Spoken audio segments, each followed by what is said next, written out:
വരാപ്പുഴ അതിരൂപതയുടെ കീഴിൽ പ്രവർത്തിക്കുന്ന ആൽബർട്ട് മാരിടൈം ഇൻസ്റ്റിറ്റ്യൂട്ടിൻ്റെ സ്പോർട്സ് കോംപ്ലക്സ് കെട്ടിടം ഹൈക്കോടതി നിർദ്ദേശപ്രകാരം അടച്ചുപൂട്ടി കളമശ്ശേരി നഗരസഭ. സാധാരണക്കാരൻ ഒരു വീട് നിർമ്മിക്കാനായി നഗരസഭയിൽ വർഷങ്ങളോളം കയറിയിറങ്ങി നടന്നാലും അനുമതി നൽകാത്ത ഉദ്യോഗസ്ഥരാണ് ഇതുപോലെയുള്ള അനധികൃത നിർമ്മാണങ്ങൾക്ക് ഒത്താശ നൽകുകയും ലൈസൻസോ മറ്റു കാര്യങ്ങളോ ഇല്ലാതെ പ്രവർത്തനാനുമതി നൽകുകയും ഒക്കെ ചെയ്യുന്നത്. ഇത് ചോദ്യം ചെയ്തുകൊണ്ട് ബോസ്കോ കളമശ്ശേരി എന്ന ഞാൻ നൽകിയ ഹർജിയിലാണ് കേരള ഹൈക്കോടതി ഇത് അടച്ചുപൂട്ടി സീൽ ചെയ്യാൻ നിർദ്ദേശം കൊടുത്തത്. ആയതിൻ്റെ അടിസ്ഥാനത്തിൽ കളമശ്ശേരി നഗരസഭ ജീവനക്കാർ വന്ന് പൂട്ടുന്ന രംഗങ്ങളാണ് ഈ കണ്ടുകൊണ്ടിരിക്കുന്നത്. അവരുടെ ബാഡ്മിൻ്റൺ കോർട്ട് അതടച്ചു പൂട്ടി. കോടതിയുടെ സീല്, കോടതി നിർദ്ദേശപ്രകാരമുള്ള കളമശ്ശേരി നഗരസഭ സെക്രട്ടറിയുടെ കത്താണ് അവിടെ ഒട്ടിച്ച് വെച്ചേക്കുന്നത്. ഇതാണ് അവരുടെ സ്വിമ്മിംഗ് പൂളും അടച്ചു പൂട്ടാൻ പറഞ്ഞു. കണ്ടില്ലേ, ഇവരൊക്കെ തന്നെ അനധികൃതമായിട്ട് പ്രവർത്തിക്കാൻ അനുമതി കൊടുക്കും.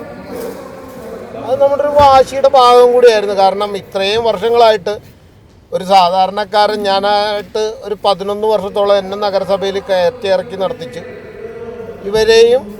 എന്നിട്ട് എനിക്കും ബാക്കിയുള്ള സാധാരണക്കാർക്കും അനുമതിയില്ല.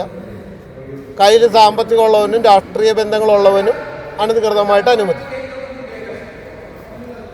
അങ്ങനെ അത് ചോദ്യം ചെയ്തുകൊണ്ട് ഹൈക്കോടതി കൊടുത്ത കേസിനകത്താണ് ഇപ്പോൾ പൂട്ടിക്കോളാൻ പറഞ്ഞേക്കുന്നത്.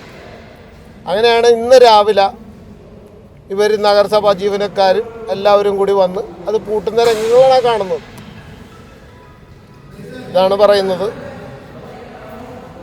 എത്രയൊക്കെ കള്ളം മൂടി വെച്ചാലും ഒരിക്കലത് മറനീക്കി പുറത്തു വരുമെന്ന് പറയുന്നത് വളരെ ശരിയാണ്.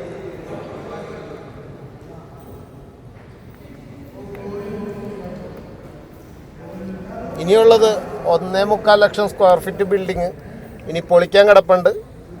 അത് നിയമവിരുദ്ധമായിട്ട് പണിതിരിക്കുന്നതാണ്. അതും പൊളിക്കാനുള്ള നടപടികളുടെ കോടതി ഉത്തരവ് വന്നിരിക്കുകയാണ്. ഇത് നടപ്പാക്കുന്നില്ല എന്ന് ചൂണ്ടിക്കാട്ടി വീണ്ടും ഹൈക്കോടതിയെ തന്നെ സമീപിക്കാനാണ് തീരുമാനവും. നിയമങ്ങൾ സാധാരണക്കാരന് മാത്രമല്ല എല്ലാവർക്കും ഒരുപോലെയുള്ളതാണ്. കണ്ടില്ലേ, ണോ ബഹുമാനപ്പെട്ട കേരള ഹൈക്കോടതി WPC 33 പ്രകാരം എടുത്ത നടപടികളുടെ ഭാഗമായിട്ടാണ് സീൽ ചെയ്യുന്നത്.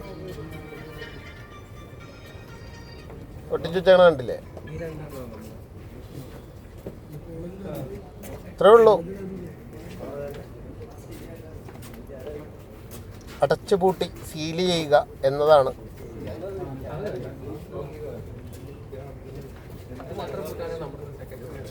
എന്തായാലും നിയമത്തിൻ്റെ വഴി കൂടെ പോകണം.